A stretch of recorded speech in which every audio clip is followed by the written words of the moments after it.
ಅಂಕೋಲಾದ ನಿರ್ಮಲಾ ಹೃದಯ ಆಂಗ್ಲ ಮಾಧ್ಯಮ ಶಾಲೆಯ 4ನೇ ತರಗತಿ ಮೇಲ್ಚಾವಣಿ ಪದರು ಕುಸಿತವಾಗಿದ್ದು, ತರಗತಿಯ ಬೆಂಚುಗಳು ಮುರಿದಿವೆ. ಅಲ್ಲದೆ ಈರ್ವರು ವಿದ್ಯಾರ್ಥಿಗಳಿಗೆ ಗಾಯವಾಗಿದೆ. ತರಗತಿಯಲ್ಲಿ ಊಟದ ಸಮಯವಾದುದರಿಂದ ವಿದ್ಯಾರ್ಥಿಗಳು ಊಟಕ್ಕೆ ಹೊರಗೆ ಹೋಗಿದ್ದರು. 6 ವಿದ್ಯಾರ್ಥಿಗಳು ಊಟದ ಸಮಯದಲ್ಲಿ ಕೋಣೆಯ ಒಳಗಡೆ ಇದ್ದರು. ಏಕಾಏಕಿ ಕೋಣೆಯ ಮೇಲ್ಚಾವಣಿಯ ಪದರು ಕುಸಿದು ಬಿದ್ದಿದೆ. 6 ವಿದ್ಯಾರ್ಥಿಗಳಲ್ಲಿ ಓರ್ವ ವಿದ್ಯಾರ್ಥಿನಿಯನ್ನ ಕಾರವಾರದ ಜಿಲ್ಲಾಸ್ಪತ್ರೆಗೆ ದಾಖಲಿಸಲಾಗಿದೆ. ತಾಲೂಕಾಸ್ಪತ್ರೆಗೆ ತಹಶೀಲ್ದಾರ್ ಉದಯ್ ಕುಮಾರ್, ತಾಲೂಕ್ ಪಂಚಾಯತ್ ಕಾರ್ಯನಿರ್ವಹಣಾಧಿಕಾರಿ ಪಿವೈ ಸಾವಂತ್, ಕ್ಷೇತ್ರ ಶಿಕ್ಷಣ ಸಮನ್ವಯಾಧಿಕಾರಿ ಹರ್ಷಿತಾ ನಾಯಕ್, ಪಿಎಸ್ಐ ಪ್ರವೀಣ್ ಕುಮಾರ್ ಆಗಮಿಸಿ ವಿದ್ಯಾರ್ಥಿಗಳಿಗೆ ಧೈರ್ಯ ತುಂಬಿದ್ರು. ಇನ್ನು ಜಿಲ್ಲಾಧಿಕಾರಿ ಮುಲೈ ಮುಗಿಲನ್ ತಹಶೀಲ್ದಾರರೊಂದಿಗೆ ಮಾತುಕತೆ ನಡೆಸಿ ಉಳಿದ ಕೋಣೆಗಳನ್ನು ಪರಿಶೀಲಿಸುವಂತೆ ಸೂಚಿಸಿದ್ದಾರೆ. ಕಾರವಾರದಲ್ಲಿ ಜಿಲ್ಲಾಧಿಕಾರಿ ಆಸ್ಪತ್ರೆಗೆ ಭೇಟಿ ನೀಡಿ ವಿದ್ಯಾರ್ಥಿಗಳ ಆರೋಗ್ಯ ವಿಚಾರಿಸಿದ್ರು. ಶಿಕ್ಷಣ ಇಲಾಖೆಯ ಉಪನಿರ್ದೇಶಕರು ಸಹ ಜಿಲ್ಲಾಸ್ಪತ್ರೆಗೆ ಭೇಟಿ ನೀಡಿ ಪಾಲಕರೊಂದಿಗೆ ಮಾತುಕತೆ ನಡೆಸಿದ್ರು. ಶಿಥಿಲಗೊಂಡಿದ್ರು ಕಟ್ಟಡದಲ್ಲೇ ಪಾಠ ಮಾಡಿದ್ದಕ್ಕೆ ಕಾರಣ ನೀಡಿ ಎಂದರಲ್ಲದೆ ಖಾಸಗಿ ಶಾಲೆಗೆ ಬೇಕಾದ ಅನುಮತಿ ಹೊಂದಿದ್ದೀರಾ ಎಂದು ಶಾಲಾ ಆಡಳಿತ ಮಂಡಳಿಯವರನ್ನ ಜಿಲ್ಲಾಧಿಕಾರಿ ಪ್ರಶ್ನಿಸಿದ್ರು. ಇದೇ ವೇಳೆ ಕೆಲ ಸುರಕ್ಷತಾ ಅನುಮತಿ ಹೊಂದಿಲ್ಲದಿರುವುದು ಬೆಳಕಿಗೆ ಬಂದಿದೆ. ಅಗ್ನಿಶಾಮಕ ಇಲಾಖೆ ಅನುಮತಿ ಸೇರಿದಂತೆ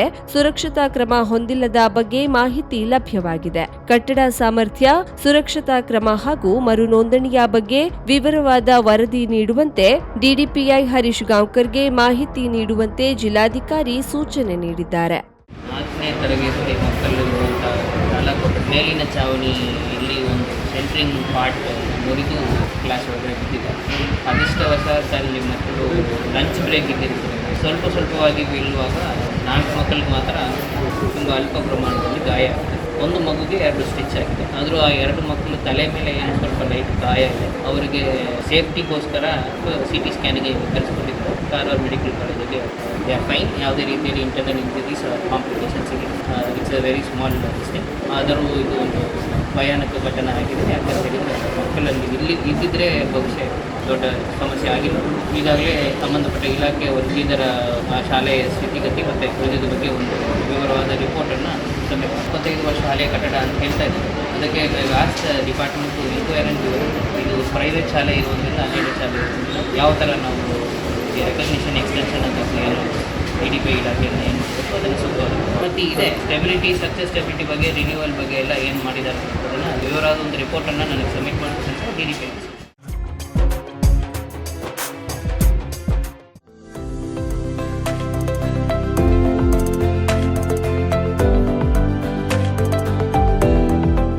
ಮಾರ್ಚ್ 15ರಿಂದ ಪ್ರಾರಂಭಗೊಳ್ಳಲಿದೆ ರಾಜ್ಯದ ಸುಪ್ರಸಿದ್ಧ ಶಿರಸಿ ಮಾರಿಕಾಂಬಾ ಜಾತ್ರೆ.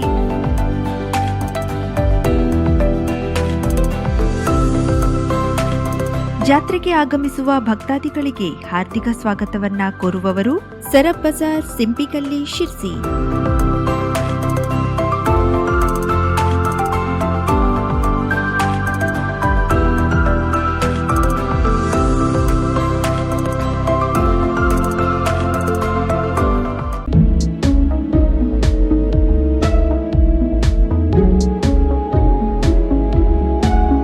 ರಾಜ್ಯದ ಪ್ರಸಿದ್ಧ ಶ್ರೀ ಮಾರಿಕಾಂಬಾ ಜಾತ್ರೆ ಮಾರ್ಚ್ 15ರಿಂದ 23ರವರೆಗೆ ನಡೆಯಲಿದ್ದು, ಬರುವಂತಹ ಎಲ್ಲ ಭಕ್ತಾದಿಗಳಿಗೂ ಹಾರ್ದಿಕ ಸ್ವಾಗತ ಕೋರುವವರು ಶ್ರೀ ಶಿವರಾಮ್ ಹೆಬ್ಬಾರ್, ಅಧ್ಯಕ್ಷರು ಕೆಡಿಸಿಸಿ ಬ್ಯಾಂಕ್ ಶಿರ್ಸಿ, ಶ್ರೀ ಮೋಹನ್ ದಾಸ್ ನಾಯಕ್, ಉಪಾಧ್ಯಕ್ಷರು ಕೆಡಿಸಿಸಿ ಬ್ಯಾಂಕ್ ಶಿರ್ಸಿ, ಆರ್ಜಿ ಭಾಗವತ್, ವ್ಯವಸ್ಥಾಪಕ ನಿರ್ದೇಶಕರು ಕೆಡಿಸಿಸಿ ಬ್ಯಾಂಕ್ ಶಿರ್ಸಿ.